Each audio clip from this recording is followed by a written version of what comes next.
Asalaamu calaykum waraxmatullaahi wabarakaatu. Walaashiin noo idinle ku soo dhawaada channelka meel walba adduunka joogtiin.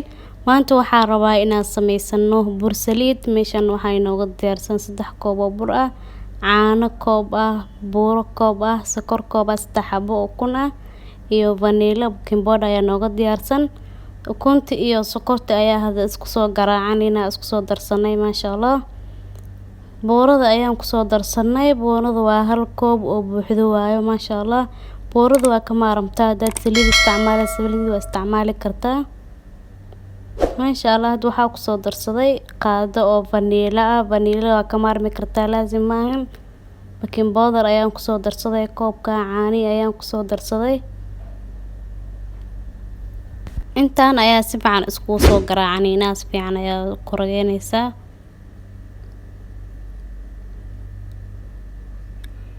waa kana asxaabta si fiican ayaa isku soo dhex korogaystay.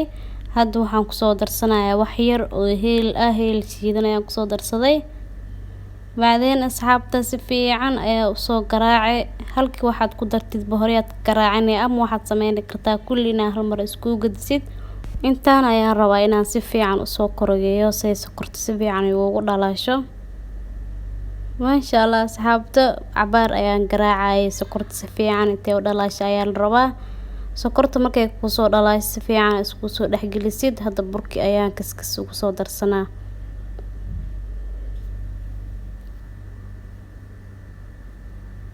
waa kana sida u jeedinba burki hadda gacanta ayaa la galay. Gacmaha ayaa si fiican ugu soo xashanaysaa. maasha Allah asxaabta waa kana si fiican ayaa u soo xashtay. Waxaad sameysanaysaa dhulka ayaad dhigan kartaa ama weelka ku kalfidi leed kaas ayaad si fiican isku keenaysaa ilaa uu burkaas ka kala imaado. saas ayuu nooga soo baxay burka adeegna laga maro jilaac aadna laga marabo. hadda hal goob ayaan si fiican u soo fidsanaynaa. markaan soo fidsana asxaabta ila socda. waa kana waa soo fidsaday hadda saas ayaa u soo jaranayaa.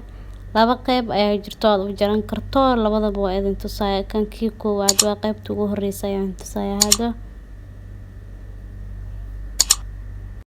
aadna iskaaga weyninin aadna iskaaga yareynin burka waa saliid ayaan ku dubaysaa burka. saas ayaa u soo jarnayaa qaybta hore ila socda.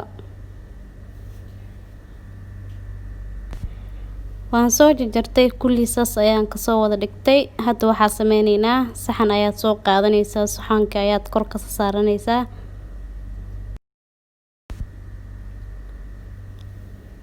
waa kana saxanka saas ayaa u soo kor sharaxday kulli waa ku soo shubtay. hadda qaybta labaad ayaan sameysanaynaa. qaybta labaad waa soo rugtay maasha Allah. haddana saas ayaa u soo jarnaysaa xabad xabad. leenka dheer marka u soo jaratid hal hal ayaa u soo qaadaysaa. saas ayaa u jaranaysaa. labadaba kii ku fudud hal ka mid ah ayaad sameysan kartaa. saan ayaa laakiin aad u fudud. kulligood saan ayaa u soo jaranaysaa. marka u soo jarano had saliid dabka ay noo saaran tahay saliid ayaan ku soo shubanaynaa. waa kana asxaabta saliid ayaan ku soo shubtay. saliid marka ku gadisid burkaagi inaad saan u walaaqdida laga rabaa. hadaad burka ka daysid gacanta gees ayuu ka karaya oo ka kalkaraya qaar ayaa ka kara qaar ceerin bay ka noqonayaan. dabka ayaa u gaabinaysaa nooca dahabi markuu ku soo noqdo inuu zaid ka karna maraba dahabi markuu ku noqdo ayaad ka dejinaysaa. saas ayuu nooga soo baxay burkayna maasha Allah caraftiisa lagama sheekeyn karo. macaankiisana kaba sii daranba. hadda waxaan idin tusayaa gudaha soo nooga noqday waa kasa gacmaha markaas ugu qabatay inuu saas u kala daatay la rabaa maasha Allah. maasha Allah waa kasa asxaabta laga faa'iideysto ayaa idin leeyahay. fadlan subscribe like iyo share ka ha nagala baqaylina insha Allah.